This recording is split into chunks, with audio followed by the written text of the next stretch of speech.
안녕하세요, 여러분. 오늘 들려드릴 이야기는요, 한 여자의 인생 이야기입니다. 요양병원 복도 끝 침대에 누운 한 노인. 처음엔 그냥 낯선 환자였죠. 그런데 그 사람의 눈을 보는 순간 여자는 알아버렸습니다. 40년 전 자신과 새 아이를 버리고 떠난 남편이었습니다. 왜 하필 여기서? 왜 내 앞에 다시 나타난 거예요? 미움과 분노 그리고 세월이 지나며 무뎌진 감정들. 하지만 병든 남편의 모습 속에서 여자는 묻습니다. 이 사람도 힘들었을까? 그리고 어느 날 남편이 그녀의 손을 잡으며 중얼거립니다. 미안하오. 정말 미안하오. 그 순간 여자의 눈에서 눈물이 흘러내렸습니다. 오늘 이야기의 제목은 요양병원에서 만난 그 사람입니다. 끝까지 함께 해주세요. 저는 올해 72입니다. 당뇨와 고혈압으로 5년 전부터 이 요양병원에 입원해 있어요. 자식들이 찾아오긴 하지만 한 달에 한 번 정도? 그나마도 바쁘다고 금방 가버리죠. 뭐 섭섭하진 않아요. 다들 자기 인생 사느라 바쁜 거 알거든요. 병원 생활도 이젠 익숙합니다. 아침 6시 기상 간단한 체조 아침 식사 그리고 하루 종일 병실이나 복도를 서성이다가 저녁 되면 잠드는 일상. 같은 병실 할머니들과 도란도란 옛날 얘기하는 게 유일한 낙이에요. 그런데 말이죠. 지난주 목요일이었어요. 복도 끝 병실에 새로운 환자가 들어왔다는 소문이 돌았죠. 연고자가 아무도 없대요. 길에서 쓰러졌다가 응급실 거쳐서 왔대요. 말도 제대로 못하고 몸도 거의 못 움직인대요. 간호사들이 수군대는 소리가 들렸어요. 저는 별로 관심이 없었습니다. 새로운 환자가 오고 가는 건 이 병원에선 흔한 일이니까요. 그날 오후 복도를 산책하다가 그만 그 병실 앞을 지나게 됐어요. 문이 반쯤 열려 있었고 침대 위에 마른 노인이 누워 있었죠. 산소호흡기를 끼고 눈을 감은 채로요. 저는 무심코 지나치려다가 그만 발걸음을 멈췄습니다. 뭔가 이상했어요. 그 노인의 옆모습이 어딘가 낯익었거든요. 아니, 낯익다는 표현은 틀렸네요. 정확히는 오싹했다고 해야 할까요? 저는 천천히 병실 안으로 들어갔습니다. 가슴이 두근거렸어요. 이상한 예감이 들었죠. 그리고 침대 옆으로 다가갔습니다. 노인의 얼굴을 자세히 봤어요. 쪼그라든 볼 깊게 파인 주름 숨 쉴 때마다 가라앉는 가슴. 하지만 그 눈썹, 그 콧날 그리고 귀 옆에 있는 작은 점. 순간 제 머릿속이 하얗게 변했습니다. 설마. 노인이 천천히 눈을 떴어요. 그리고 저와 눈이 마주쳤습니다. 그 순간 저는 확신했어요. 이 사람은 40년 전 저를 버리고 떠난 남편이었습니다. 1985년 2월이었어요. 그때 저는 32살, 남편은 34살이었죠. 우리는 가난했습니다. 아주 많이요. 남편은 일용직 노동자였어요. 공사장을 전전하며 하루하루 벌어서 먹고 살았죠. 저는 집에서 삿바느질을 했어요. 품삯은 적었지만 새 아이를 키우면서 할 수 있는 일은 그것뿐이었으니까요. 첫째는 10살, 둘째는 8살, 막내는 겨우 5살이었어요. 좁은 단칸방에서 5 식구가 살았습니다. 겨울엔 연탄 한 장으로 버텼고 여름엔 더위에 쪄 죽는 줄 알았죠. 밥은 항상 부족했어요. 아이들 먹이고 남편 먹이고 나면 제 몫은 거의 없었어요. 저는 밥 대신 물을 마시며 배를 채웠습니다. 남편은 힘들어했어요. 매일 새벽같이 일어나 공사장에 가고 저녁 늦게 돌아왔죠. 몸은 항상 흑투성이었고 손은 굳은 살로 가득했어요. 그래도 벌이는 시원찮았어요. 도대체 언제까지 이렇게 살아야 하는 거요? 남편이 한숨을 쉬며 말했어요. 조금만 참아요. 우리 조금만 더 버티면 뭐가 달라지는데? 10년을 버텨도 똑같을 거요. 남편의 목소리엔 절망이 가득했어요. 그때부터였을 거예요. 남편이 술을 마시기 시작한 게 처음엔 가끔이었어요. 일주일에 한두 번 정도? 그런데 점점 횟수가 늘어났습니다. 매일 밤 술을 마시고 들어왔어요. 돈도 없으면서 외상으로 술을 마셨죠. 술 좀 그만 마셔요. 그 돈으로 애들 밥이라도 사야죠. 제가 소리쳤어요. 닥쳐. 내가 왜 술을 마시는데? 당신이 내 심정을 알기나 해? 남편이 소리 질렀어요. 우리는 자주 싸웠습니다. 아이들은 구석에서 울었어요. 그렇게 하루하루가 지옥 같았습니다. 그러던 1985년 2월 어느 날 새벽. 남편이 없었어요. 처음엔 일찍 나갔나 보다 했죠. 그런데 저녁이 돼도 안 들어왔어요. 다음 날도 그 다음 날도. 일주일이 지나고 한 달이 지났습니다. 남편은 돌아오지 않았어요. 그제야 깨달았죠. 남편이 우리를 버리고 떠났다는 걸. 남편이 사라진 후 저는 미쳤습니다. 처음 일주일은 울기만 했어요. 밥도 안 먹고 그냥 이불을 뒤집어 쓰고 울었죠. 아이들이 엄마 배고파 하는 소리에도 대답을 못했어요. 그러다가 어느 날 첫째가 제 손을 잡으며 말했어요. 엄마 울지 마. 나는 엄마가 있으면 돼. 아빠 없어도 괜찮아. 10살짜리 아이의 말이었어요. 그 말에 저는 정신이 번쩍 들었습니다. 그래, 울고 있을 시간이 없어. 애들을 먹여 살려야 해. 저는 눈물을 닦고 일어났어요. 그리고 다음 날부터 일을 찾았습니다. 처음엔 삿바느질을 더 많이 했어요.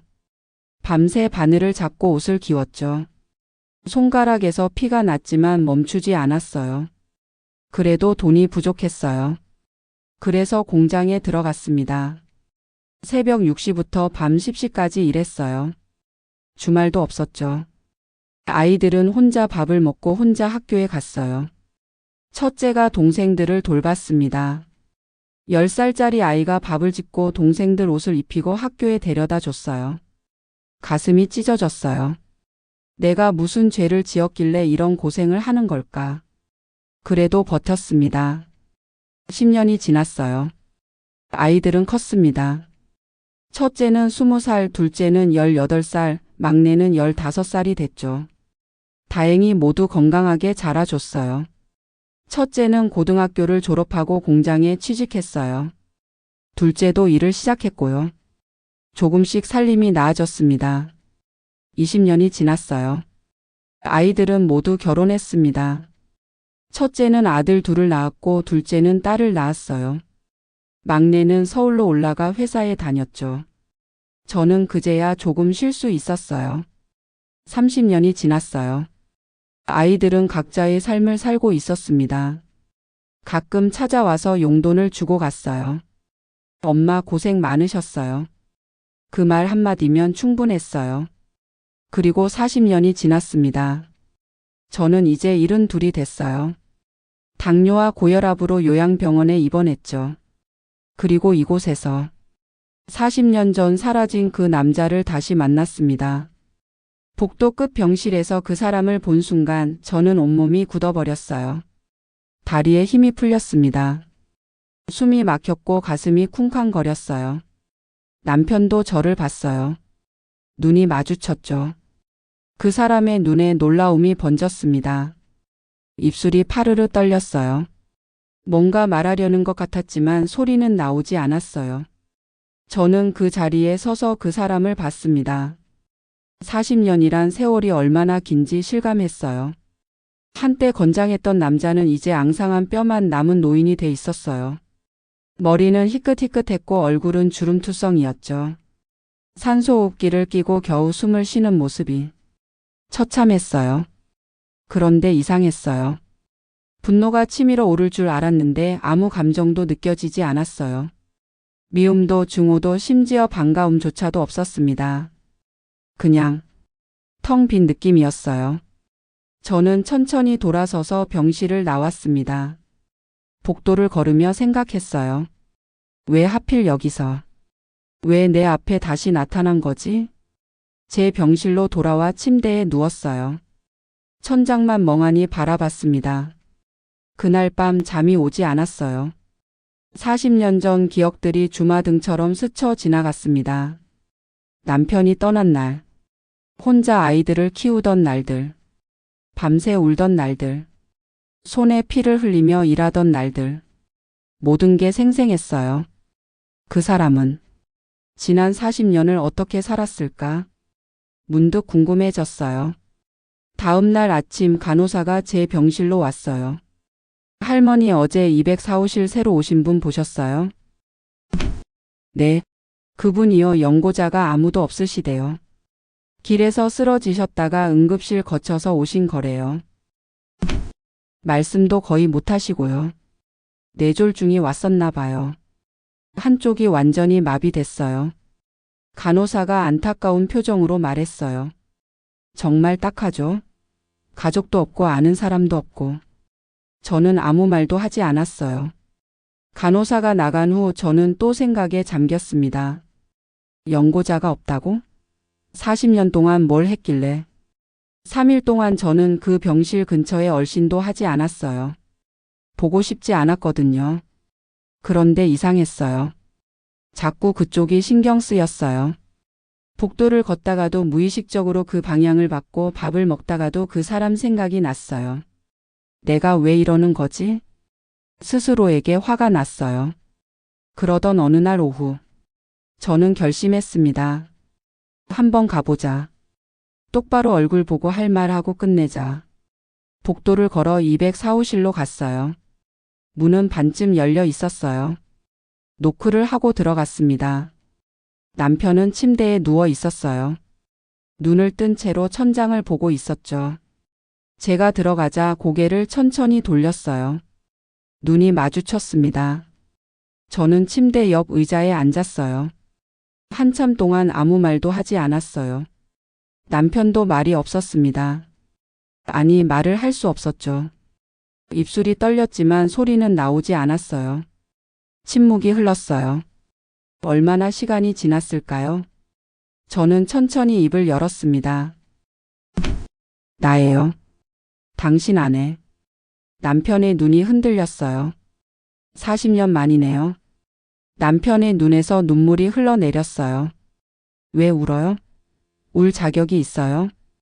제 목소리는 차가웠어요. 남편이 입술을 떨며 뭔가 말하려고 했어요. 겨우 한 음절이 나왔어요. 미안하다고? 저는 웃었어요. 쓴 웃음이었죠. 미안하다는 말로 40년이 지워져요? 당신이 떠난 후에 내가 어떻게 살았는지 알아요? 남편이 눈을 감았어요. 눈물이 계속 흘러내렸습니다. 저는 더 말하려다가 입을 다물었어요. 왜 이러는 거지? 왜 이렇게 힘든 거지? 가슴이 답답했어요. 저는 자리에서 일어났습니다. 다시는 오지 않을 거예요. 그렇게 말하고 병실을 나왔어요. 그런데 이상했어요. 발걸음이 무거웠어요. 마음 한구석이 찢어지는 것 같았죠. 며칠 후 저는 복도에서 간병인 아주머니를 만났어요.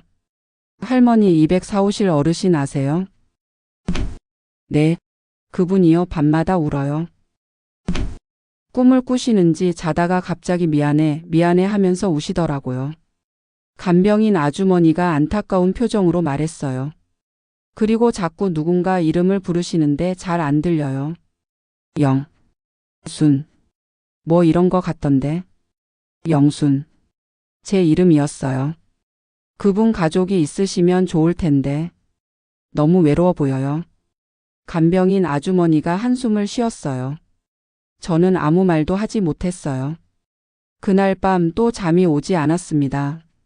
밤마다 운다고? 복잡한 감정이 밀려왔어요. 미움과 연민이 뒤섞였습니다.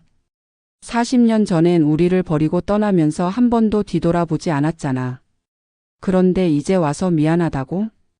분노가 치밀었어요. 하지만 동시에 그 사람도 힘들었을까? 도망쳐서 어떻게 살았을까? 궁금했어요. 다음 날 아침 저는 또 204호실로 갔습니다. 남편은 여전히 침대에 누워 있었어요. 제가 들어가자 눈을 크게 떴어요. 저는 의자에 앉았습니다. 다시는 안 온다고 했는데 왔네요. 남편이 눈으로 뭔가 말하려 했어요. 말 안 해도 돼요. 듣고 싶지도 않아요. 침묵이 흘렀어요. 그냥 궁금해서 왔어요. 당신이 어떻게 살았는지. 남편의 입술이 떨렸어요. 말 못하는 거 알아요. 그냥 제가 말할게요. 저는 깊게 숨을 쉬었습니다. 당신이 떠나고 저는 정말 미칠 것 같았어요. 아이들 셋을 혼자 키워야 했거든요. 밤낮으로 일했어요. 손에서 피가 나도 몸이 아파도 쉬지 않았어요. 남편의 눈에서 눈물이 흘러내렸어요. 첫째가 밥을 지었어요. 10살짜리가. 동생들 데리고 학교 가고 빨래하고 청소하고 다 했어요. 제 목소리가 떨렸어요. 그런데 아이들은 한 번도 당신을 원망하지 않았어요. 아빠 없어도 괜찮아, 엄마만 있으면 돼, 그렇게 말했어요. 눈물이 났어요. 저는 40년 동안 당신을 미워했어요. 밤마다 꿈에 나타나서 욕하고 때리고 그렇게 살았어요. 남편이 입을 벌렸어요. 안, 해, 보. 목소리가 겨우 들렸어요. 미안하다는 말은 이제 의미가 없어요. 저는 눈물을 닦았어요. 그냥 당신이 살아있다는 게 신기할 뿐이에요. 그 후로 저는 매일 204호실에 갔어요. 스스로도 이해가 안 됐어요. 왜 자꾸 가는 거지? 하지만 발걸음은 멈출 수 없었어요. 남편과 대화를 나눴어요. 정확히는 제가 일방적으로 말했죠. 남편은 말을 못했으니까요. 오늘 날씨가 좋네요. 창문 열어드릴까요? 밥은 드셨어요? 간호사가 잘 챙겨주나요? 제 병실 할머니가요, 엊그제 손자가 왔다고 자랑하더라고요. 사소한 일상 이야기들. 남편은 눈으로 대답했어요. 깜빡이면 네, 감으면 아니요. 그렇게 우리는 소통했습니다. 어느 날 밤 제 병실에 누워 있는데 복도에서 소리가 들렸어요. 신음소리였어요. 누군가 괴로워하는 소리. 저는 일어나 복도로 나갔어요. 소리는 204호실에서 들려왔습니다. 문을 열고 들어갔어요. 남편이 침대에서 몸부림치고 있었어요. 식은 땀을 뻘뻘 흘리며 신음하고 있었죠. 악몽을 꾸는 것 같았어요. 저는 침대 옆으로 다가갔습니다. 깨세요. 꿈이에요. 남편의 어깨를 살짝 흔들었어요. 남편이 눈을 번쩍 떴어요. 숨을 헐떡이며 저를 봤죠. 괜찮아요. 꿈이었어요. 남편의 눈에 공포가 가득했어요. 저는 침대 옆에 앉았습니다. 무슨 꿈 꿨어요? 남편이 입술을 떨었어요. 아이들? 또 미안하다는 말이었어요. 저는 한숨을 쉬었습니다. 그만 미안하다고 해요. 이젠 소용없어요. 그런데 이상했어요. 제 손이 남편의 손을 잡고 있었어요. 언제 잡았는지도 모르게.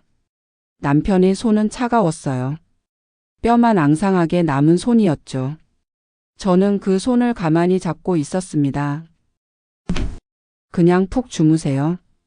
이제 꿈 안 꿔요. 남편이 눈을 감았어요. 저는 그 손을 놓지 않았어요. 새벽 2시가 넘어서야 제 병실로 돌아갔습니다. 일주일쯤 지났을까요? 저는 이제 하루에 2~3번씩 204호실에 들렀어요. 아침에 한 번, 오후에 한 번, 저녁에 한 번. 습관처럼요. 같은 병실 할머니들이 수군거렸어요. 저 할머니 204호실에 자꾸 가시네? 혹시 아는 사이인가? 그런 것 같긴 한데. 저는 신경 쓰지 않았어요. 어느 날 아침 남편 병실에 갔더니 간병인 아주머니가 계셨어요. 할머니 오셨어요? 이 어르신이요, 아침부터 계속 할머니 기다리시더라고요. 그래요? 네, 문 쪽만 계속 쳐다보시고. 오시는 줄 아셨나 봐요. 간병인 아주머니가 웃으며 나갔어요. 저는 의자에 앉았습니다. 제가 온다는 걸 어떻게 알았어요? 남편이 눈을 깜빡였어요. 발소리 들었어요. 복도 끝에서부터 또 깜빡. 신기하네요. 저는 작게 웃었어요. 그날은 이상하게 말이 많이 나왔어요. 있잖아요. 첫째가 엊그제 전화했어요. 손자가 대학 붙었대요. 남편의 눈이 커졌어요. 네, 이제 대학생이에요. 우리 손자가. 당신도 손자가 있어요. 남편의 눈에서 눈물이 또 흘렀어요. 둘째는요, 딸이 결혼한대요. 내년 봄에. 당신한테는 외손녀지만 막내는 서울에서 회사 다녀요. 큰 회사예요. 과장까지 됐대요. 저는 천천히 말했어요. 아이들 다 잘 컸어요. 당신 없이도. 남편이 고개를 돌렸어요. 부끄러운 듯 미안한 듯. 그런데 말이죠. 저는 창밖을 봤습니다. 가끔 궁금했어요. 당신이 있었다면 어땠을까? 아이들이 아빠 손잡고 학교 가고 아빠한테 안기고. 그런 거 있잖아요. 눈물이 났어요. 왜 떠난 거예요? 정말로 왜? 남편이 입을 열었어요.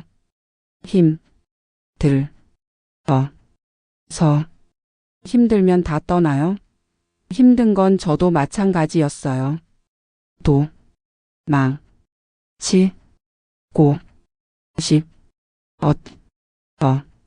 그래서 도망쳤고? 네. 남편이 눈을 감았어요.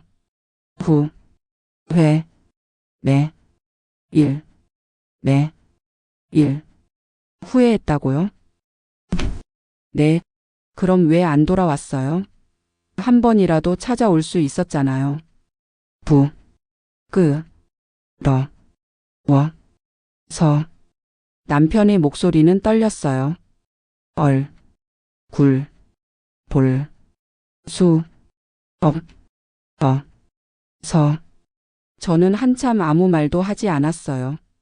그저 남편의 얼굴을 봤습니다. 주름투성이 얼굴, 후회로 가득한 눈, 떨리는 입술. 40년의 세월이 이 사람한테도 지옥이었을까요? 며칠 후 간호사가 남편의 소지품을 정리하다가 낡은 지갑을 찾았어요. 그 안에 작은 수첩이 있었대요. 간호사가 그걸 제게 보여줬어요.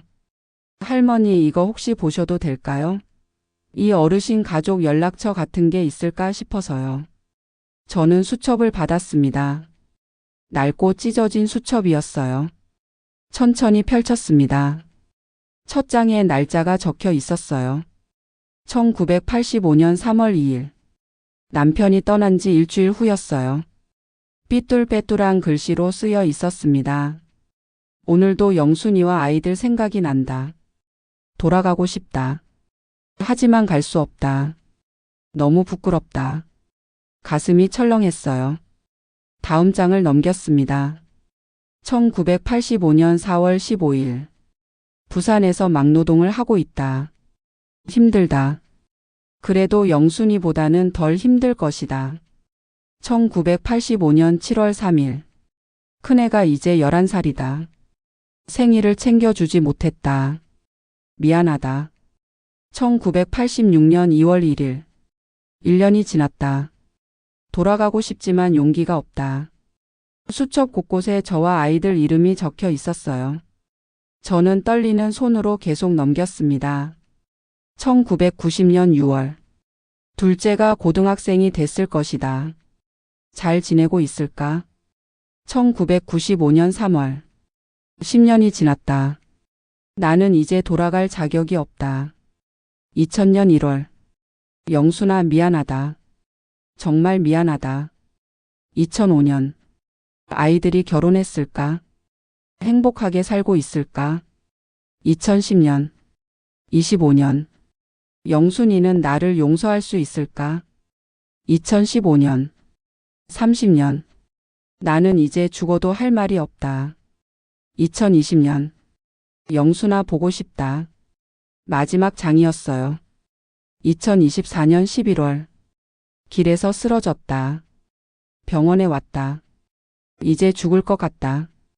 영순아, 마지막으로 한 번만 보고 싶다. 그리고 맨 뒤에 작은 사진이 끼워져 있었어요. 우리 가족 사진이었어요. 40년 전 새 아이와 함께 찍은 사진. 사진은 너덜너덜했어요. 접힌 자국이 수없이 많았죠. 매일매일 꺼내 봤다는 증거였어요. 저는 수첩을 꽉 쥐었습니다. 눈물이 멈추지 않았어요. 그날 저녁 저는 수첩을 들고 204호실로 갔어요. 남편은 창밖을 보고 있었어요. 이거 봤어요. 수첩을 보여줬어요. 남편이 눈을 크게 떴어요. 40년 동안 매일 이걸 썼나 봐요. 남편이 고개를 끄덕였어요. 우리를 잊지 않았다는 거죠? 또 끄덕임. 그럼 왜 안 돌아왔어요? 남편의 입술이 떨렸어요. 용, 기, 가, 업, 어, 서, 용기요? 부, 끄, 럽, 고, 무, 서, 워, 서. 저는 의자에 앉았습니다. 당신이 무서워한 게 뭐예요? 영, 순, 이, 미, 제가 미워할까봐? 네, 이미 미워했어요. 40년 동안. 남편이 눈물을 흘렸어요. 그런데 말이죠. 저는 수첩을 펼쳤습니다. 이걸 보니까 당신도 힘들었구나 싶어요. 하루하루 후회하면서 살았겠죠. 돌아가고 싶어도 못 돌아가고. 남편이 소리 내어 울기 시작했어요. 뇌졸중으로 말은 못해도 울음소리는 났어요. 저는 그 모습을 보며 생각했어요. 이 사람도 벌을 받았구나. 40년 동안 후회하며 산 게 벌이었구나. 미움이 조금씩 녹아내렸어요. 완전히 사라진 건 아니에요. 하지만 이전처럼 뜨겁지는 않았어요. 그만 우세요. 남편이 손을 잡았어요. 이제 그만 우세요. 남편이 제 손을 꽉 쥐었어요. 앙상한 손이었지만 힘은 있었어요. 우리는 한참 동안 말없이 앉아 있었습니다. 창밖으로 해가 지고 있었어요. 며칠 후 첫째 아들이 병원에 왔어요. 엄마 어떻게 지내세요? 잘 지내지. 너는? 저도 잘 지내요. 손자가 대학 갔다고 말씀드렸죠? 그래 들었어. 아들이 과일을 깎아줬어요. 저는 한참 망설이다가 입을 열었습니다. 얘야. 내 엄마. 엄마가 할 말이 있는데. 뭔데요? 사실은 내 아버지가. 아들의 손이 멈췄어요. 아버지요? 이 병원에 입원해 계셔. 뭐라고요? 아들이 놀란 얼굴로 저를 봤어요. 아버지가 여기 있다고요? 그래. 204호실에. 어떻게? 언제부터? 한 달 전쯤. 우연히 봤어. 아들은 한참 말이 없었어요. 그러다가 물었죠. 엄마는? 아버지 만나셨어요? 응. 매일. 매일요? 그래. 아들이 깊게 한숨을 쉬었어요. 엄마. 괜찮으세요? 응. 괜찮아. 저는 보고 싶지 않은데요. 그래도 돼. 내 마음이니까. 40년 동안 우릴 버리고 산 사람을 왜 엄마가 돌봐주세요? 아들의 목소리에 분노가 섞여 있었어요. 돌봐주는 건 아니야. 그냥 가끔 가볼 뿐이지. 그것도 이해가 안 돼요. 저는 아들의 손을 잡았어요. 얘야. 엄마도 처음엔 그랬어. 미웠고 보기 싫었어. 그럼요. 그런데 막상 보니까 불쌍하더라. 불쌍해요? 자기가 자초한 거잖아요. 그래. 자기가 자초했지. 하지만 벌은 충분히 받은 것 같아. 아들이 고개를 저었어요. 저는 용서 못해요. 평생. 그래도 돼. 엄마가 대신 용서해 줄게. 엄마. 이제 우리 모두 나이가 들었잖니. 언제 죽을지도 모르는데 미움 안고 가기 싫어. 아들은 한참 말이 없다가 말했어요.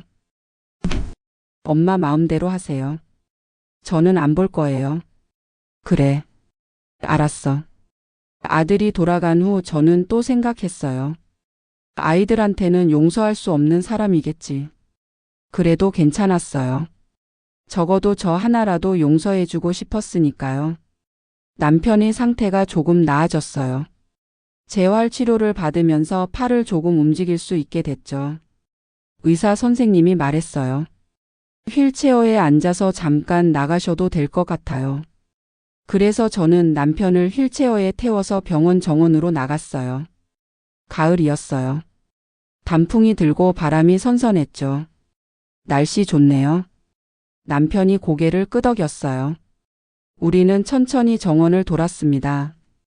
저기 벤치에서 좀 쉴까요? 벤치에 앉았어요. 아니, 저는 앉고 남편은 휠체어에 앉아 있었죠. 한참 말없이 앉아 있다가 저는 입을 열었어요. 기억나요? 우리 처음 만났을 때. 남편이 눈을 깜빡였어요. 22살이었죠, 저. 당신은 24살이었고. 중매로 만났잖아요. 처음 봤을 때 어땠어요? 남편이 입을 열었어요. 예. 예뻤다고요? 저는 웃었어요. 거짓말. 저 그때 되게 말랐었어요. 네. 예. 그래요? 고맙네요. 바람이 불었어요. 낙엽이 떨어졌습니다. 결혼하고 행복했어요. 남편이 고개를 끄덕였어요.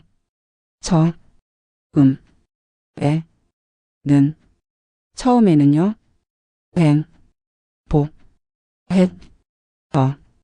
그럼 언제부터 힘들었어요?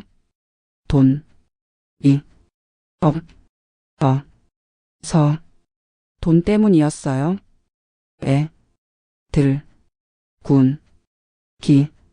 고. 남편의 목소리가 떨렸어요.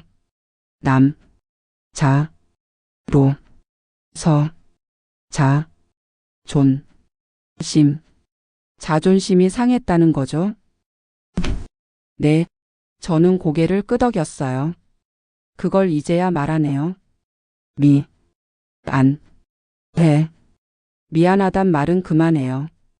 귀에 못이 박히겠어요. 남편이 작게 웃었어요. 오랜만에 보는 미소였어요. 우리는 한참을 그렇게 앉아 있었습니다. 말은 별로 없었어요. 하지만 이상하게 편안했어요. 40년 만에 느끼는 평화였습니다. 어느 날 저녁 남편의 상태가 갑자기 나빠졌어요. 간호사가 황급히 달려왔어요. 할머니, 204호실 어르신이 위급하세요. 저는 놀라서 뛰어갔어요. 남편은 침대에서 숨을 헐떡이고 있었어요. 의사 선생님 오셨어요? 네, 곧 오세요. 저는 남편 옆에 앉았습니다. 괜찮아요. 괜찮을 거예요. 남편이 제 손을 잡았어요. 힘이 거의 없었어요. 할머니, 잠깐 나가 계세요. 간호사가 말했어요. 아니에요. 여기 있을래요? 하지만 괜찮아요. 이 사람 아내예요. 간호사가 놀란 표정을 지었어요.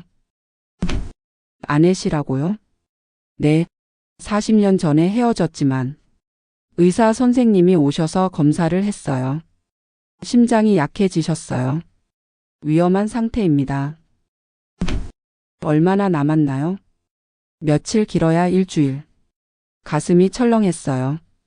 의사 선생님이 나가시고 저는 남편 곁에 앉았어요. 남편이 눈을 떴어요. 들었어요? 며칠 안 남았대요. 남편이 고개를 끄덕였어요. 무섭지 않아요? 남편이 고개를 저었어요. 후회는 후회 없다고요? 영순이 다시 와서 눈물이 흘러내렸어요.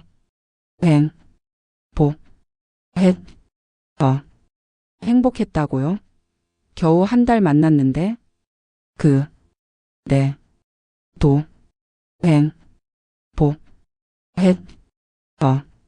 저도 눈물이 났어요. 바보 같은 사람. 남편이 제 손을 꽉 쥐었어요.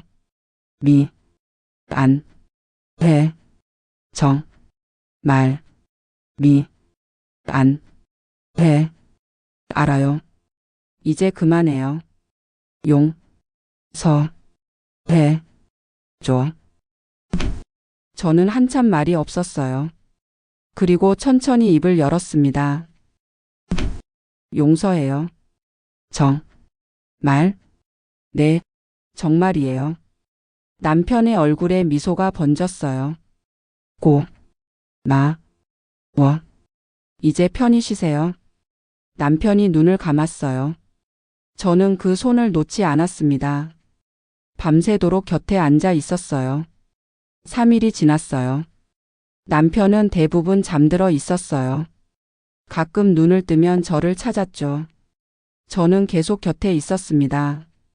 밥도 거기서 먹고 잠도 거기서 잤어요. 간호사들이 말렸지만 듣지 않았어요. 마지막인데 곁에 있어야죠. 아이들한테 연락했어요. 아버지가 위독하시다. 한번 와보겠니? 첫째는 오지 않았어요. 죄송해요, 엄마. 저는 못 가겠어요. 둘째도 마찬가지였죠. 하지만 막내는 왔어요. 엄마, 왔니? 막내는 남편을 보며 복잡한 표정을 지었어요. 이분이 아버지예요? 그래. 기억이 안 나요? 너무 어렸거든요. 그럴 거야. 막내가 남편 곁으로 다가갔어요. 아버지. 남편이 눈을 떴어요. 네, 미, 안, 다. 막내의 눈에서 눈물이 흘렀어요. 괜찮아요. 이제 괜찮아요. 남편이 웃었어요. 잘, 컷, 구, 네. 막내는 한참 남편을 보다가 저를 봤어요. 엄마 수고하셨어요. 뭐가? 아버지 곁에 있어 주셔서요. 응. 막내가 돌아가고 저는 다시 남편 곁에 앉았어요. 그날 밤, 남편의 숨소리가 점점 약해졌어요. 저는 남편의 손을 꽉 잡았습니다. 영순아, 내,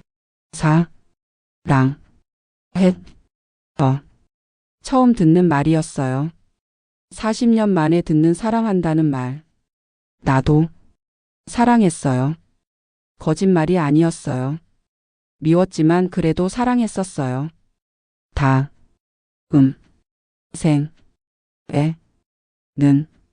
다음 생에는요?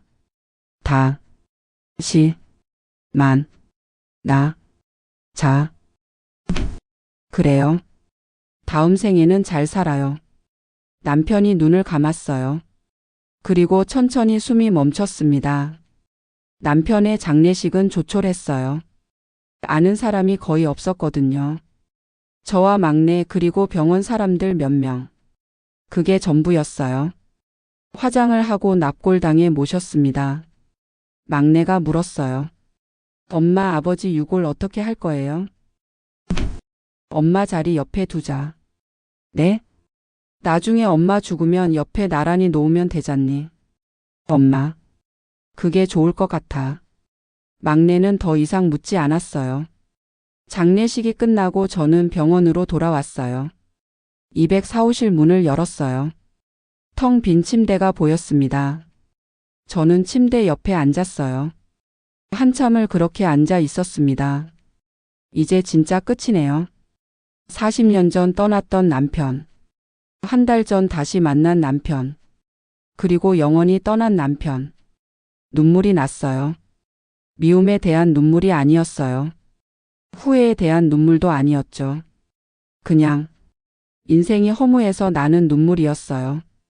당신도 힘들었죠? 빈 침대에 중얼거렸어요. 이제는 편히 쉬세요. 저는 천천히 일어났습니다. 그리고 문을 닫고 나왔어요.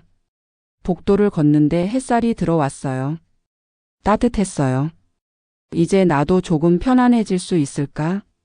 40년 동안 짊어졌던 짐을 내려놓은 기분이었어요.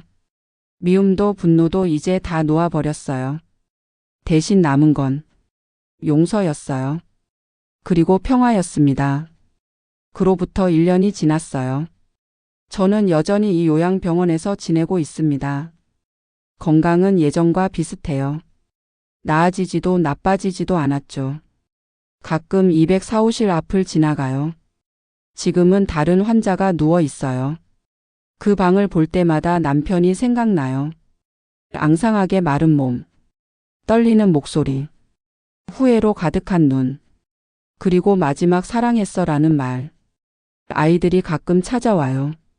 첫째는 여전히 남편 얘기를 꺼내지 않아요. 하지만 막내는 가끔 물어봐요. 엄마, 아버지 생각나세요? 가끔. 후회 안 하세요? 용서해 준 거. 아니. 후회 안 해. 왜요? 미워하면서 사는 게 더 힘들거든. 막내가 고개를 끄덕여요. 엄마는 대단하세요. 대단한 게 아니야. 그냥 나이가 들면 다 용서하게 돼. 밤이 되면 창밖을 봐요. 별이 반짝여요. 저 별 중 하나가 당신일까요? 문득 그런 생각이 들어요. 그리고 중얼거려요. 다음 생에 만나면 더 잘 살아요.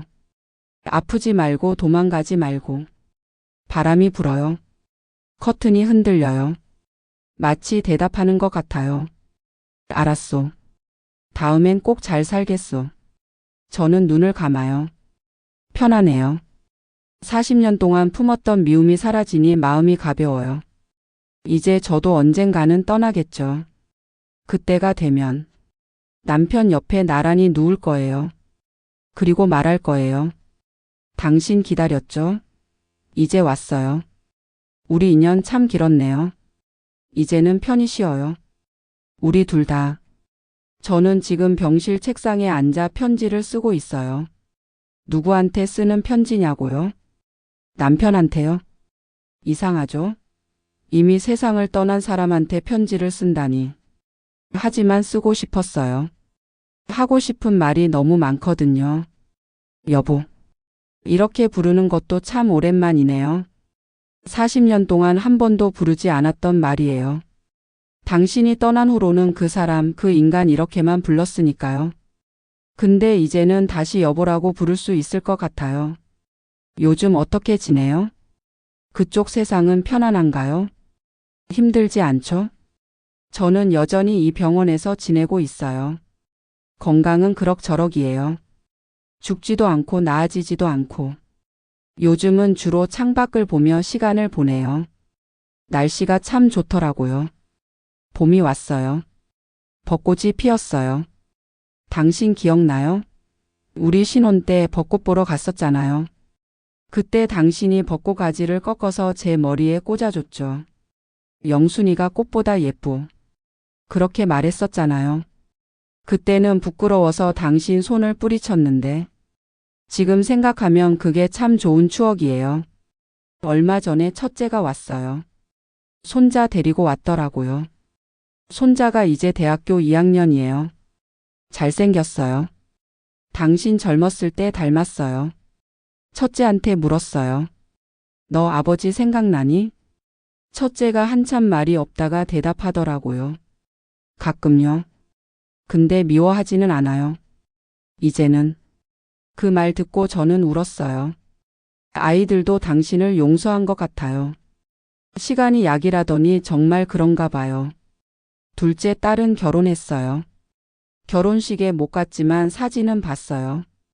예뻤어요. 웨딩드레스 입은 모습이 정말 예뻤어요. 사위도 괜찮은 사람 같더라고요. 막내는 서울에서 잘 지내고 있어요. 부장이 됐대요. 엄마, 제가 돈 많이 벌어서 좋은 요양원으로 모실게요. 그렇게 말하더라고요. 고마운 아이예요. 우리 아이들 다 잘 컸죠? 당신 없이도 말이에요. 그래도 이제는 인정해요. 당신이 있었으면 더 좋았을 거라는 거. 아이들한테 아버지가 있었으면 저한테 남편이 있었으면 더 행복했을 거예요. 하지만 후회는 안 해요. 우리 인생이 그랬던 거니까요. 요즘은 가끔 당신 꿈을 꿔요. 꿈속에서 우리는 젊어요. 당신은 30, 저는 28. 우리는 좁은 단칸방에 살아요. 가난하지만 행복해요. 아이들은 건강하게 자라고 있고요. 당신은 매일 일하러 나가고 저는 집에서 바느질해요. 저녁이 되면 당신이 돌아와요. 영순아, 다녀왔소. 그러면 저는 웃으며 대답하죠. 수고했어요. 밥 먹어요. 그렇게 우리는 밥을 먹어요. 가난하지만 따뜻한 밥. 그리고 서로를 바라보며 웃어요. 꿈에서 깨면 눈물이 나요. 아, 꿈이었구나. 현실로 돌아오면 당신은 없고 저는 혼자예요. 하지만 괜찮아요. 당신이 곁에 없어도 마음속에는 있으니까요. 여보, 하고 싶은 말이 있어요. 사실은 40년 동안 한 번도 제대로 말하지 못했던 말이에요.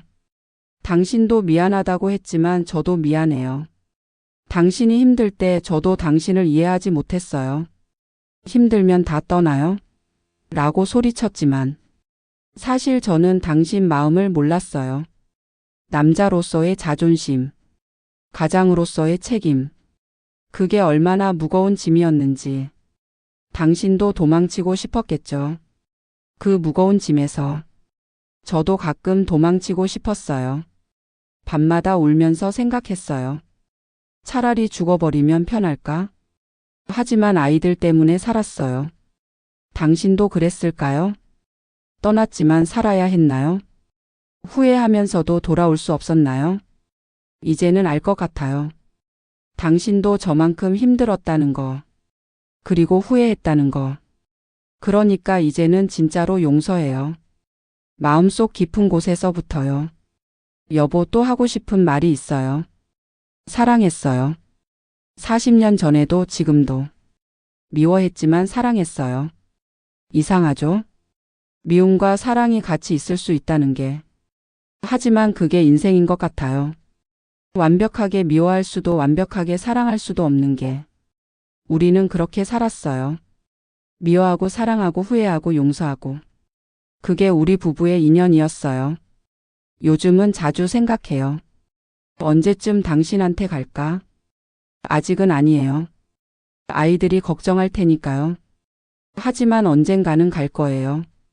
그때 당신 옆에 누워서 말할 거예요. 여보, 오래 기다렸죠? 이제 왔어요. 다음 생에는 꼭 잘 살아요. 도망가지 말고 끝까지 함께해요. 그러면 당신이 웃으며 대답하겠죠. 그러겠소, 영순아. 다음 생에는 당신을 행복하게 해주겠소.